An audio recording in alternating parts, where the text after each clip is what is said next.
Que tal um mate?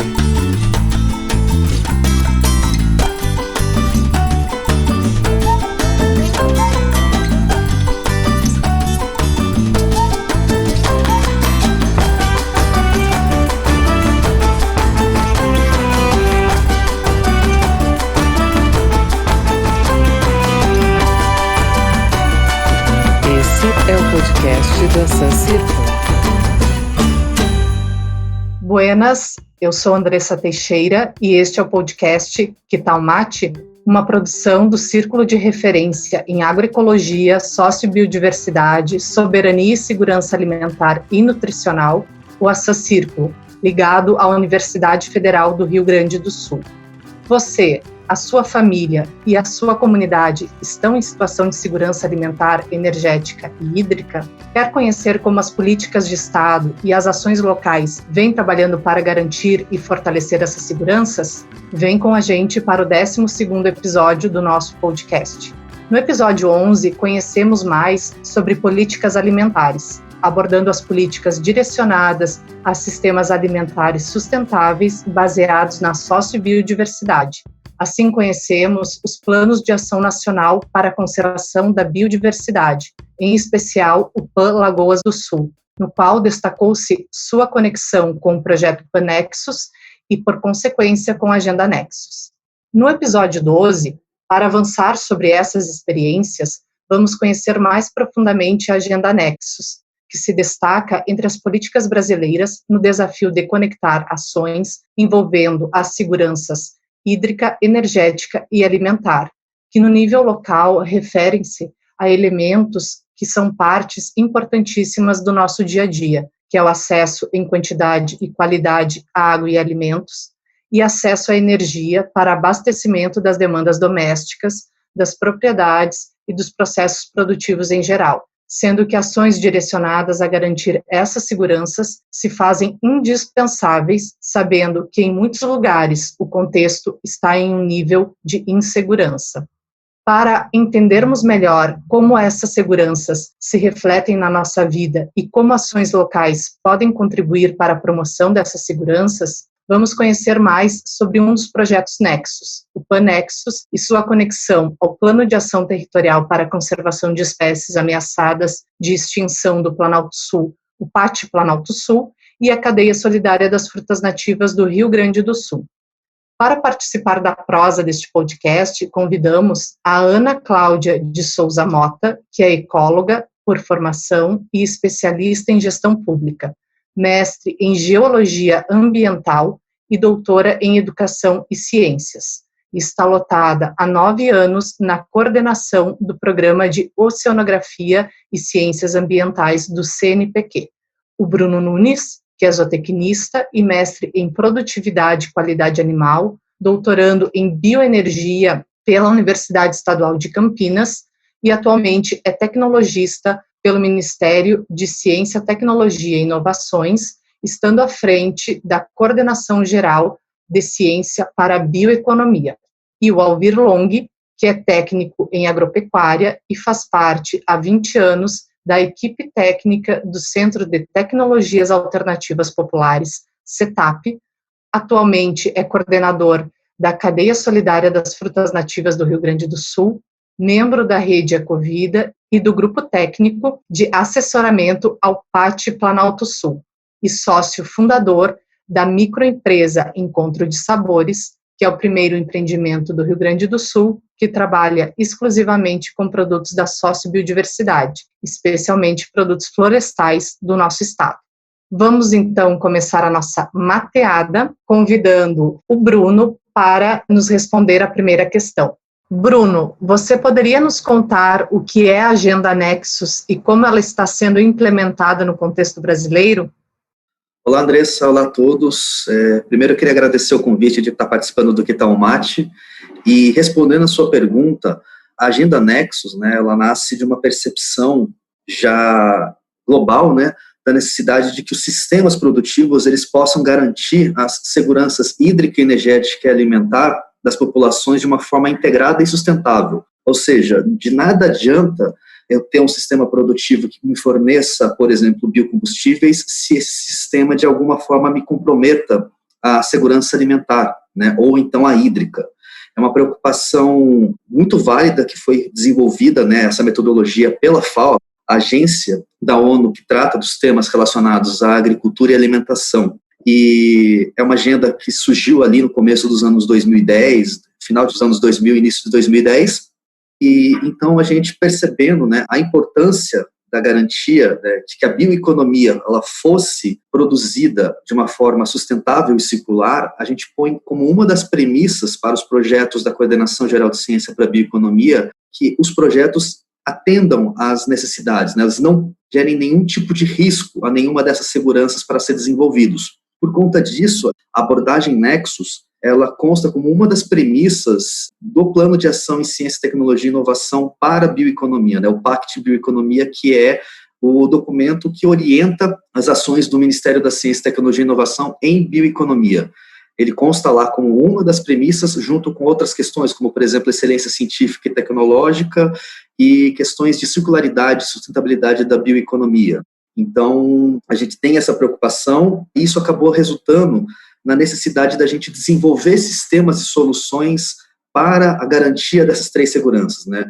Dado esse trabalho todo que a gente teve no início da formação da coordenação em 2016, resultou ali em 2017 na chamada Nexus. É um conjunto de chamadas, na verdade, são 2 chamadas e elas são divididas por biomas. A gente conseguiu atender 5 dos 6 biomas brasileiros, ficando apenas a Amazônia do lado, dados os desafios quase que continentais daquele bioma, né? Então, nós tivemos aí 2 chamadas, a primeira atendendo a Caatinga e Cerrado, e a segunda, Pampa, Pantanal e Mata Atlântica.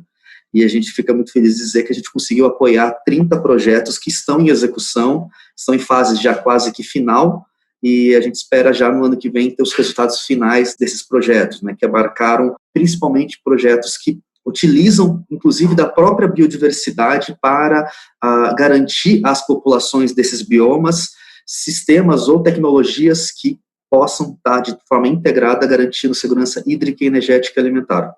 Ana, como os 30 projetos da última chamada Nexus vêm sendo implementados, quais os avanços e dificuldades nos diferentes biomas?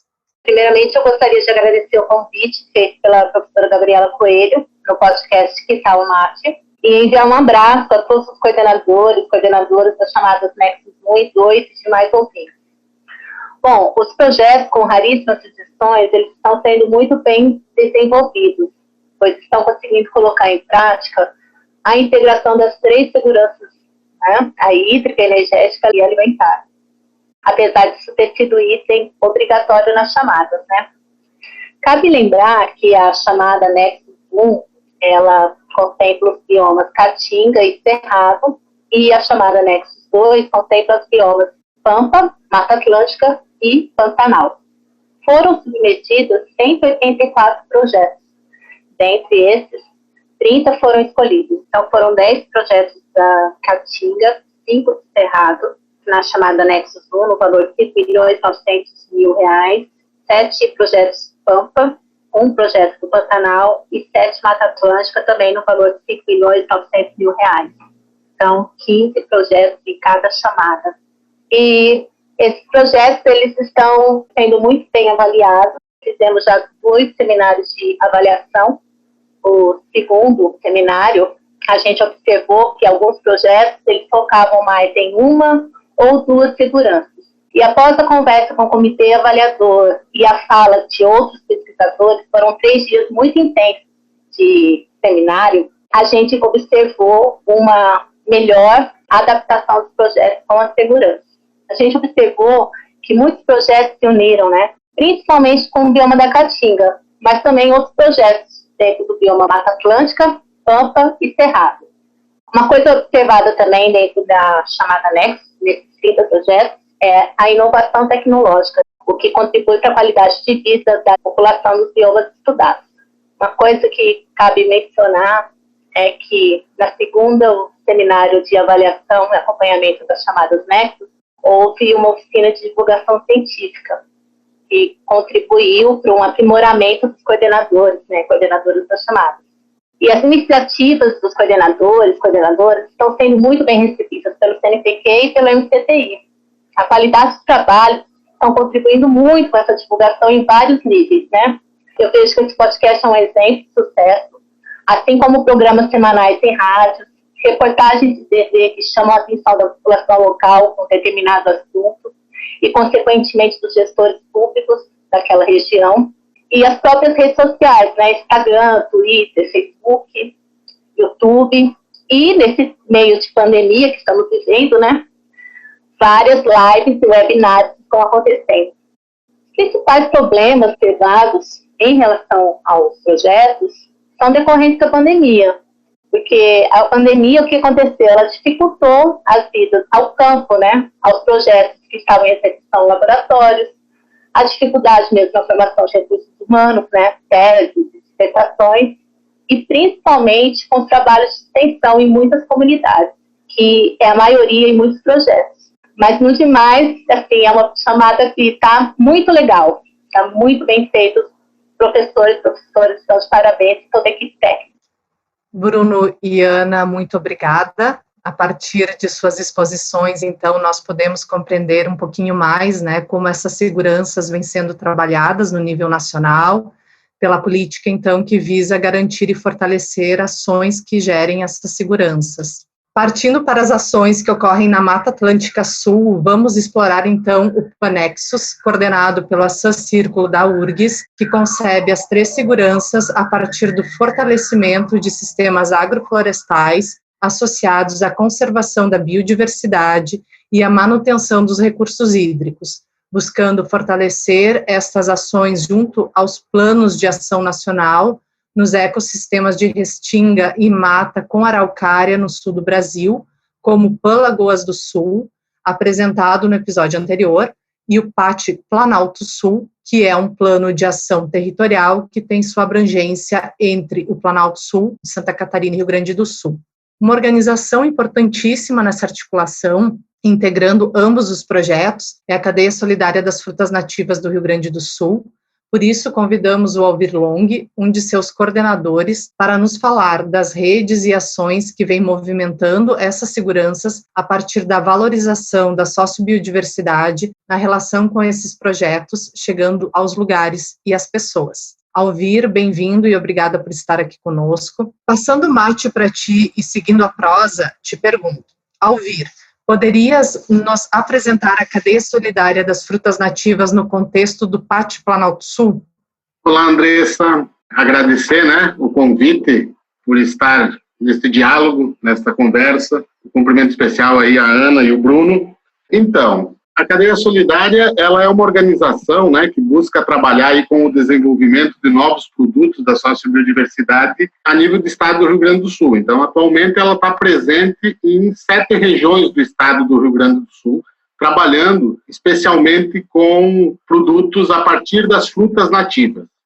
E uma das regiões aonde a Cadeia Solidária se desenvolve é a região do PAT Planalto Sul, também conhecida por nós gaúchos aqui como os Campos de Cima da Serra. E, atualmente, a Cadeia Solidária, essa articulação a nível do estado do Rio Grande do Sul, trabalhando com os produtos das frutas nativas e, mais recentemente, incorporando um conjunto de outros produtos da sociobiodiversidade local com outros objetivos, não só produção de alimentos, tem isso, ela precisa estar forte em cada uma das suas regiões. Então, nós temos regiões que são regiões mais de produção, outras regiões mais de consumo dentro do âmbito da Cadeia Solidária.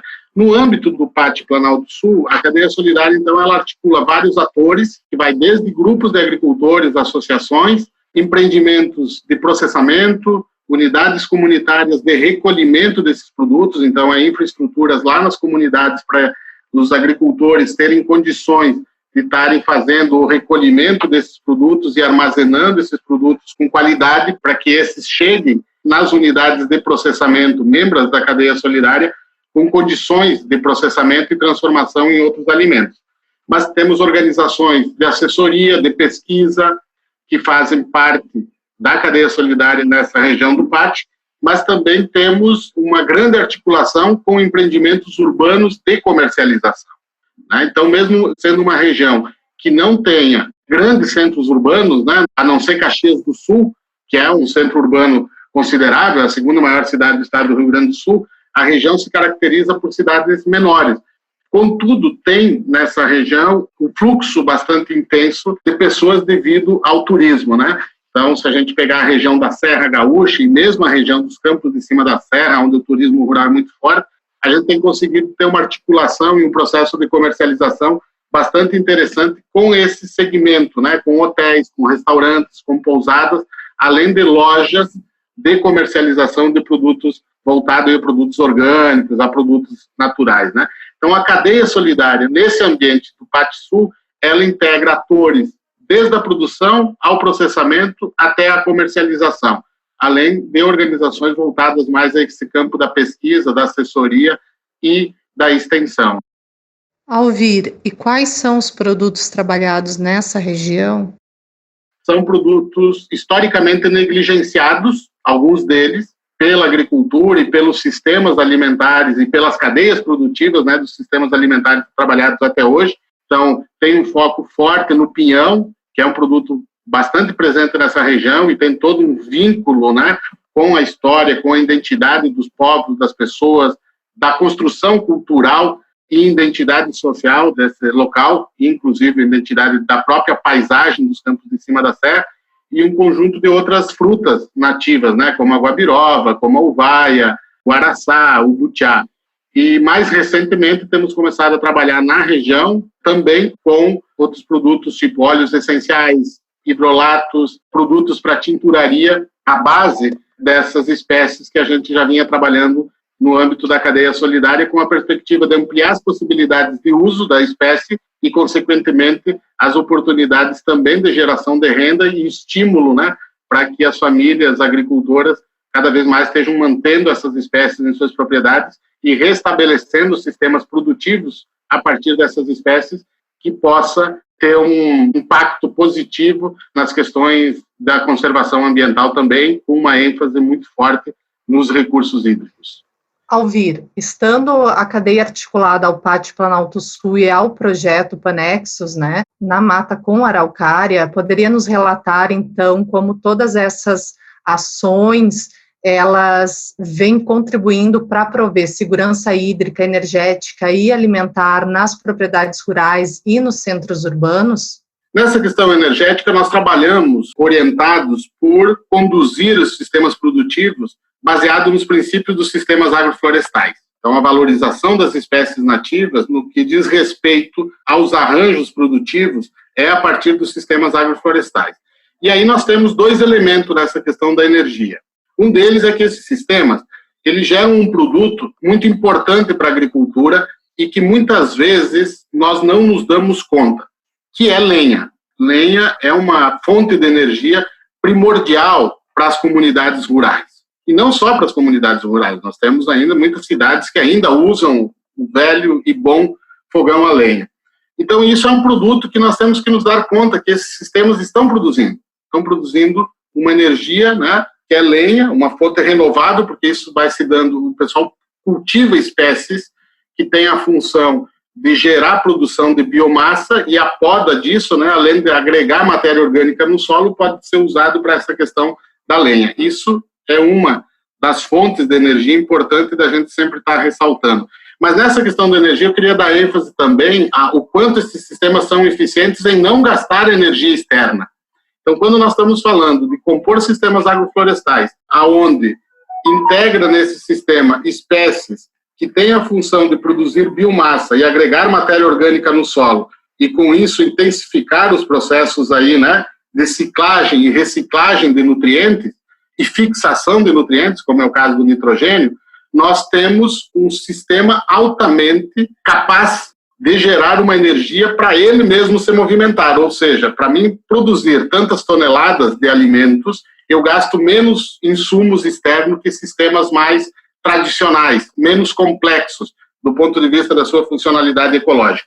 Da questão hídrica, bom, os sistemas agroflorestais nos mostram, né, sistemas agroflorestais em estágio nem tão maduros, né, mas 2 anos, 3 anos depois de implantado, e obviamente quanto mais tempo ele tiver, mais eficiente ele vai se tornando, que ele tem uma alta capacidade de infiltração da água do solo e armazenamento dessa água no solo. Então, ele é muito eficiente do ponto de vista de reter água da chuva. Então, a água escorre menos, tem menos erosão e tal, e tem a grande capacidade de infiltração.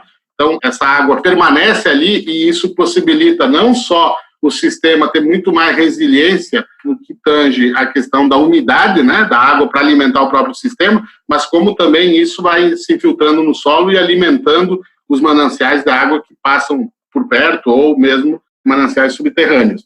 Mas também, como se trabalha com um grande acúmulo de matéria orgânica a partir das podas de algumas espécies que são plantadas aí com essa finalidade, e essas podas, então, nós estamos tratando de matéria orgânica lenhosa, a sua decomposição, no processo de decomposição, ela armazena muita água, né? Então, hoje, vários estudos nos mostram que essa matéria orgânica, formada basicamente por resíduos lenhosos, né, restos de galhos, trituração de troncos e tal, que se faz, tem um acúmulo bastante grande de água também nisso, né? Então, acho que tem aí, do ponto de vista hídrico, talvez seja aonde se consegue perceber de uma maneira muito clara e evidente o quanto esses sistemas têm se mostrado com grande eficiência nesse aspecto. Na questão alimentar, o alimento por si só é a nossa grande conexão entre rural e urbano, né? E como estamos trabalhando com alimento, essa possibilidade ela se amplia bastante.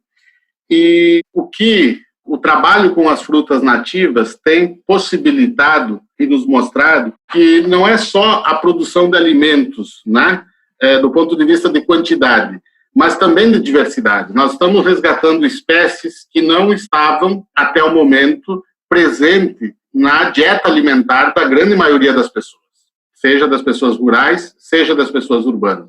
Então, isso já é um grande ganho, né? E quando eu falo dessa dieta alimentar, hoje nós estamos trabalhando no âmbito da cadeia solidária das frutas nativas, e inclusive na região do Pátio Sul, com 42 tipos de produtos diferentes que até então não se encontravam no mercado, não estavam disponíveis nas lojas, não estavam disponíveis no cardápio de restaurante. Então, essa ampliação da base alimentar ela é significativa, não só pela ampliação da base alimentar, né, por ampliar sabores, gostos, texturas e tal, mas também do ponto de vista nutricional.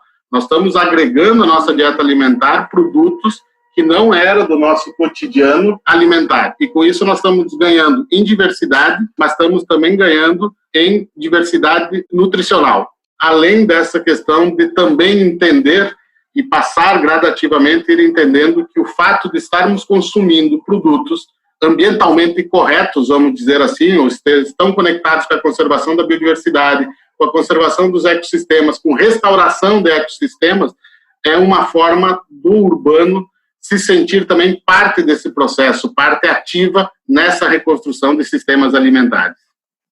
Alvir, quais as inovações que as diferentes instituições estão desenvolvendo no âmbito da cadeia? Então, tem inovações aí, que é desde o ponto de vista do desenvolvimento de polpas, de produtos mais elaborados, né? Estamos agora também trabalhando com essa questão de óleos essenciais, hidrolatos e produtos para tinturaria, mas eu acho que tem uma inovação, então, além dos produtos, né, mais diversos que a gente vem desenvolvendo aí, tem dois aspectos, assim, que me parecem importantes nesse campo da inovação, e um deles está no campo da gestão. Esse processo todo que eu comentava no início da nossa mateada, que ele articula desde grupo de agricultores até empreendimentos finais de comercialização, ele tem um processo de gestão bastante complexo. E eu estou falando de gestão de planejamento, né, de quanto eu vou colher, de quanto eu vou processar, qual que é o preço, quais são as estratégias de mercado, e isso se faz no âmbito dos atores que estão trabalhando e que fazem parte da cadeia solidária. E eu acho que no campo da inovação também cabe comentar que são os sistemas produtivos, né? Acho que quando nós estamos trabalhando com espécies nativas, isso já é uma grande inovação. Estamos desenvolvendo hoje mais de 15 tipos de produto à base de pinhão, e esses produtos sendo comercializados, gerando renda, trazendo renda para os agricultores, trazendo renda para os empreendimentos urbanos de comercialização, de processamento. Então, eu acho que isso é uma grande inovação, desenvolver cadeias produtivas de sustentabilidade ambiental, econômica, social, desse conjunto de produtos que hoje ainda, né, especialmente no sul do Brasil, se olha para eles como sendo produtos que não têm muito fundamento, né? Nós estamos acostumados a olhar para a uva, nós estamos acostumados a olhar para a maçã, nós estamos acostumados a olhar para o pêssego, ou para a soja, ou para o milho, ou para as hortaliças, né? Olhar para os produtos florestais e enxergar neles a possibilidade de geração de renda, isso é algo extremamente inovador em qualquer parte do Brasil, mas especialmente no sul do Brasil. Alvir, muito obrigada. Observamos, então, na exposição do Alvir a importância da sociobiodiversidade como um elemento fundamental para essas seguranças, assim como as redes de instituições, organizações e mesmo de projetos, enquanto elementos estratégicos que favorecem aí a permanência e o fortalecimento das dinâmicas sociais que vêm conduzindo a conservação pelo uso, a manutenção da sociobiodiversidade e, em consequência, a garantia dessas seguranças para as pessoas. E nessas conexões que o Alvir nos apresenta, me chama a atenção a relação rural-urbano, né, que o trabalho da cadeia solidária envolve, reconhecendo essa estrutura espacial em que estamos inseridas e inseridos, nos demandando compreender, né, como ambos espaços estão conectados pelo alimento e pelos diferentes processos envolvidos, a partir da produtividade no rural, nessa geração de renda, dessa articulação do rural com o urbano, né, nos levando, então, a pensar que essas seguranças de um e de outro espaço só se dão de forma efetiva e completa a partir desta conexão, né, desta conexão rural e urbano. Bruno, como o setor de bioeconomia do Ministério de Ciência, Tecnologia e Inovações visualiza iniciativas como as da cadeia solidária das frutas nativas? Andressa, essa é uma boa pergunta, porque, por coincidência, nós acabamos de lançar, questão de poucas semanas, um programa voltado exatamente para o incentivo de soluções tecnológicas, né, que utilizem ciência, tecnologia e inovação para cadeias produtivas da bioeconomia brasileira, focando principalmente em cadeias da sociobiodiversidade. Então, nós temos esse programa, né, que é o Cadeias Produtivas da Bioeconomia MCTI, foi implementado agora no dia 3 de novembro, e é onde a gente responde a um desafio de conhecimento, uma lacuna de conhecimento, ou então um desafio tecnológico específico de uma cadeia para a produção de algum produto, de alguma tecnologia, ou de algum insumo para aquela cadeia, ou então a partir daquela cadeia para outras, né? E principalmente focando em agregar valor e reter esse valor para a comunidade. A ideia principal está em desenvolvimento tecnológico e inclusão produtiva daquela comunidade, né? A tecnologia desenvolvida fica para a comunidade, é dela, é desenvolvida junto com ela, com base nos problemas levantados por ela. Então, a ideia é que a gente gere esses produtos, esses insumos, algum serviço, alguma tecnologia que agregue valor à sociobiodiversidade e o principal beneficiário dessa agregação seja a própria comunidade, de forma com que a gente possa conservar, que a gente possa, na verdade, até mesmo restaurar regiões com base nesses serviços ecossistêmicos, né? Ou mesmo na exploração sustentável daquela biodiversidade local. E é um programa que já tem 3 projetos baseados em 4 cadeias produtivas. Nós estamos, nesse momento, fazendo um trabalho de prospecção de futuras cadeias e fica o nosso total interesse em conversar com vocês, de entender o projeto de vocês com as plantas nativas, né, com as frutas nativas da região serrana, para a gente entender os potenciais que existem, né, tanto dos problemas existentes, dos desafios que as cadeias apresentam, quanto os potenciais que ela também oferece para a população local. Obrigada, Bruno. E, Alvir, como tu visualizas que o Ministério da Ciência, Tecnologia e Inovações pode fortalecer iniciativas como as da cadeia das frutas nativas? Essa questão da energia é algo central nesse processo, porque hoje nós trabalhamos basicamente com produtos que têm um gasto de energia bastante alto, né? E hoje é energia elétrica. Então, isso tem um custo econômico bastante alto. Então, o buscar fontes de energia renovável, por ser uma energia renovável ambientalmente correta, mas também com um custo econômico menor, porque isso nos possibilita termos produtos disponíveis no mercado com preços, inclusive, mais acessíveis. Ou seja, em toda a logística, né, que logística não é só a questão do transporte, eu digo, de todos os diferentes segmentos da cadeia solidária envolvida. Se a gente conseguir ir barateando custos, nós vamos conseguir, no final, ter um produto de melhor preço, para poder entrar nos mais diversos canais de comercialização. E a energia elétrica hoje tem que ser mostrado, sim, um dos produtos, né, um dos itens que agregam um custo bastante alto em diferentes etapas da cadeia produtiva, seja lá nas comunidades que estão recolhendo o produto e armazenando, e hoje está se armazenando em freezer, seja nos entrepostos, que já estão com câmara fria, mas seja depois nas distribuições nos centros urbanos maiores desses produtos.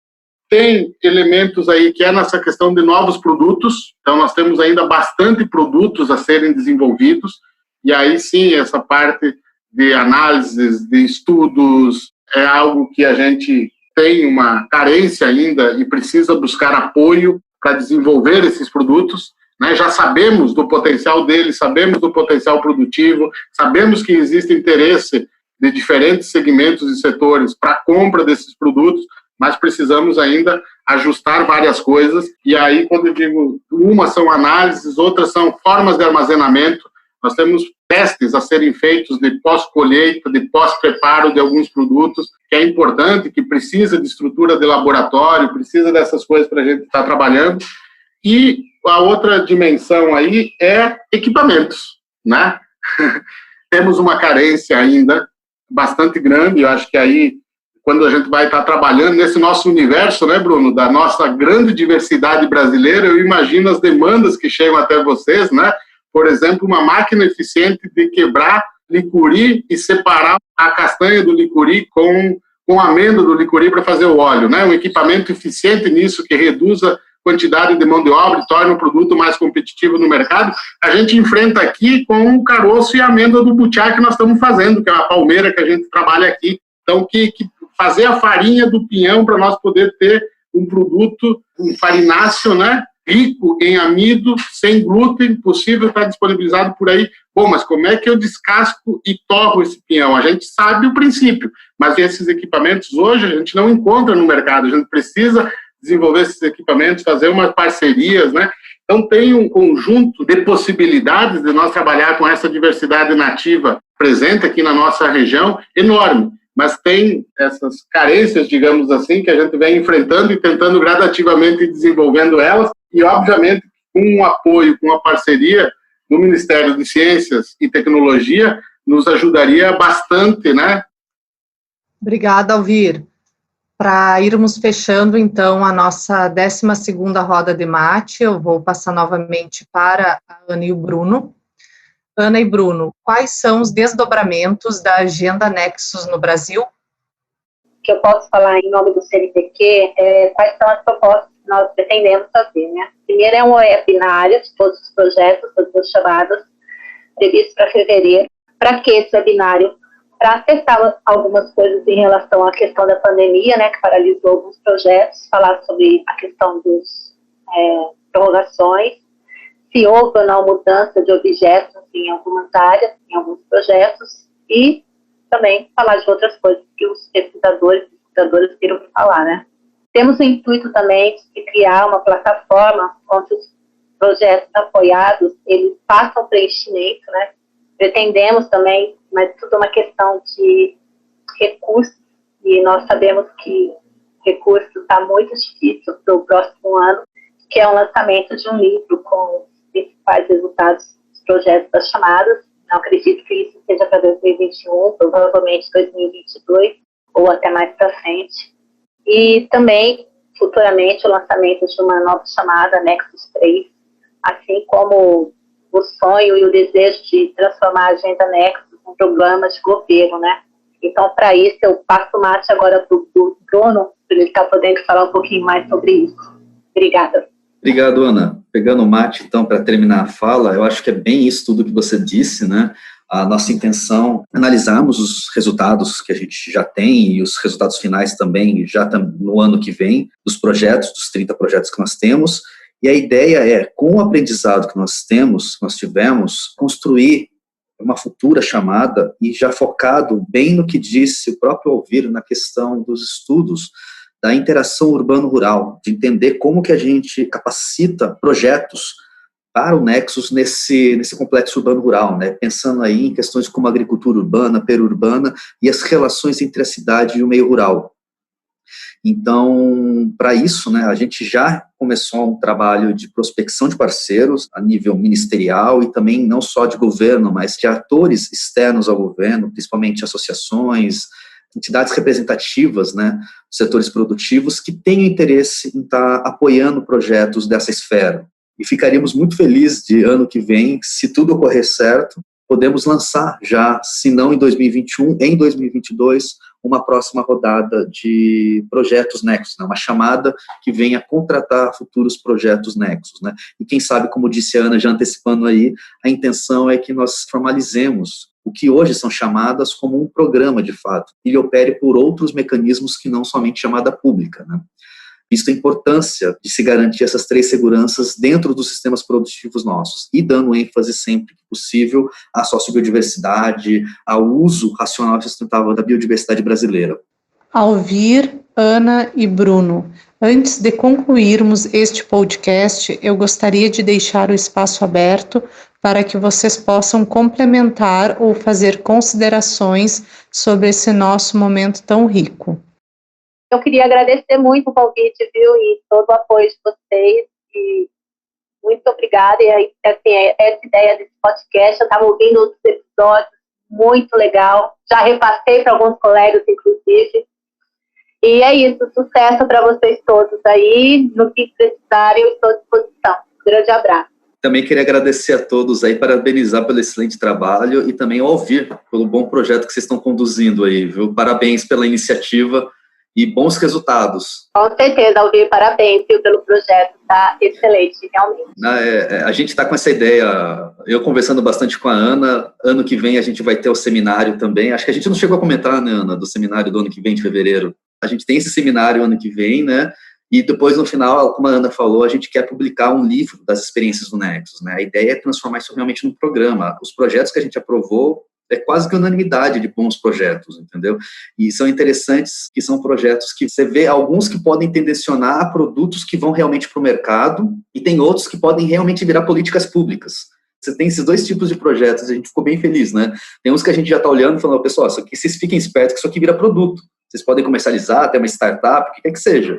E tem outros que, em compensação, a gente está vendo, inclusive, como que a gente poderia estar agregando eles, de alguma forma, que eles são complementares, que eles realmente poderiam estar gerando algum tipo de política pública de incentivo à produção, à agrobiodiversidade, à produção sustentável. A gente fica feliz, assim, de ter essa publicação também, Ana. A gente vai ter que correr atrás de dinheiro agora, viu? Com certeza. Não, e assim, é muito engraçado também, que eu esqueci de falar, mas o grande número de participação internacional, né? Parcerias internacionais que alguns projetos estão tendo.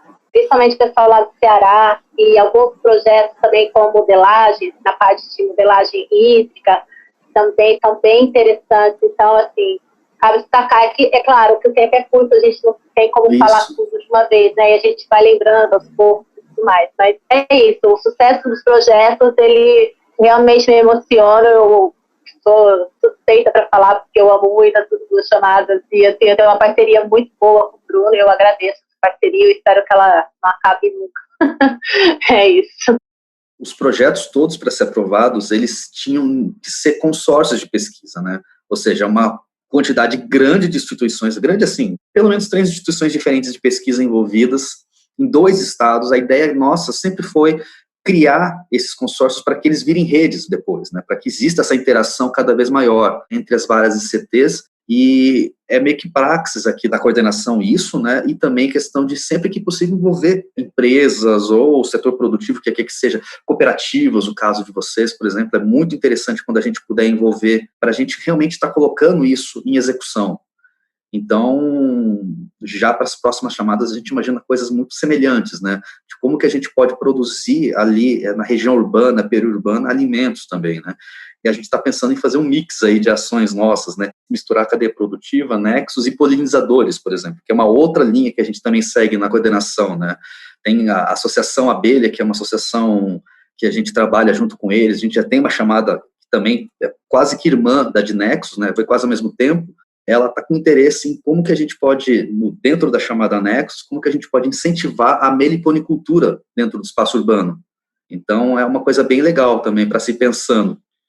Então, gente, brigadão pelo convite aí, né? Legal estar conversando com vocês.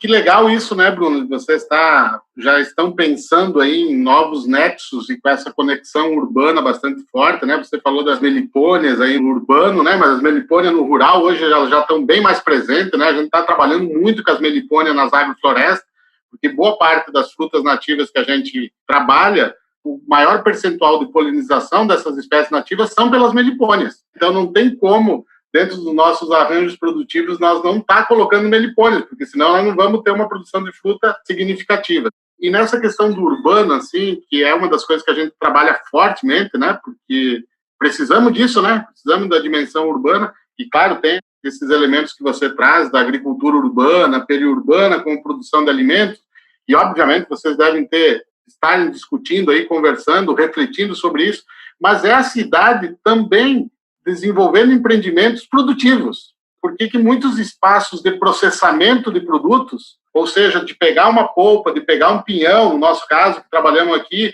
ou mesmo matéria-prima de algumas raízes, de algumas folhas de galho que vai para a tinturaria, por que esses empreendimentos de processamento não podem estar no meio urbano e como alternativa de geração de emprego e renda, né? Eu acho que quando se pensa em cadeia produtiva, que articula rural urbano, não é só ver o urbano como um espaço consumidor. É um espaço consumidor também. Mas esses produtos oriundos da agricultura, e não tem como ser diferente, né? Porque é o meio propício para fazer isso, né? Onde tem solo, onde tem água, enfim, onde tem a biodiversidade disponível, está se conectando com a cidade nesse aspecto também, né? Da cidade está lá. Eu brinco nos pequenos municípios, né? O Rio Grande do Sul tem muito pequeno município. O pessoal pensa num parque industrial no pequeno município, né? O parque industrial nunca é para processar algo que é produzido pelos agricultores. É para fazer carroceria de caminhão, é uma oficina, ou é uma indústria de ração, né? Que não é produtos do local. Então, como que a cidade também se organiza não só para o consumo, mas também processando, se integrando, né, na cadeia produtiva? A ideia é exatamente essa, Alvir, é tornar a cidade produtiva, né? E a cidade parar de enxergar no campo uma extração de recursos e aonde você tira recurso e coloca resíduo, né? Parar de pensar dessa forma. E a cidade, ela começar a entender, e é até interessante isso porque tem toda uma questão também, se a gente fala de energia, diminuição de cadeias produtivas. É toda uma questão depois de análise de ciclo de vida, entre vários outros conceitos que a gente tem que analisar também, que também compõem o Nexus, né? E sem contar que você falou, né, tem toda essa questão de geração de emprego e renda, que é o que a gente também tem que estar pensando. São muitas ações que estão interligadas, que, de certa forma, a gente tem que trabalhar junto, né? E é isso mesmo. A avaliação do ciclo de vida, eu acho essencial estar dentro desse processo. Obrigada, Ana, Bruno e Alvir. As suas falas nos permitem, ao final desta roda de mate, perceber uma complexa teia de organizações e instituições que, em diferentes níveis, se articulam para promover dinâmicas e ações voltadas a gerar efeitos sobre as seguranças hídrica, energética e alimentar. Nos possibilitam também entender como as políticas pensadas no âmbito do Estado chegam para o local, se materializando na relação com a atuação de instituições e organizações que agem nos contextos locais, territoriais e regionais. Esperamos que, a partir deste podcast, você tenha se sentido provocada e provocado a olhar para o seu contexto a partir destas seguranças e também compreender a importância do Estado e das instituições para a sua garantia. O Que Tal Mate é uma produção do Assam Círculo, ligado à Universidade Federal do Rio Grande do Sul. A coordenação do podcast é da professora Gabriela Coelho de Souza e de Daniele Finamora. O roteiro deste episódio são de Andressa Teixeira e Gabriela Coelho. A produção é de Silvana Granja e Jaqueline Patrícia Silveira. A vinheta e a edição de áudio são do Pedro de Bois. E a identidade visual é da Helena de Lima Miller. Até o próximo episódio. Que tal mate?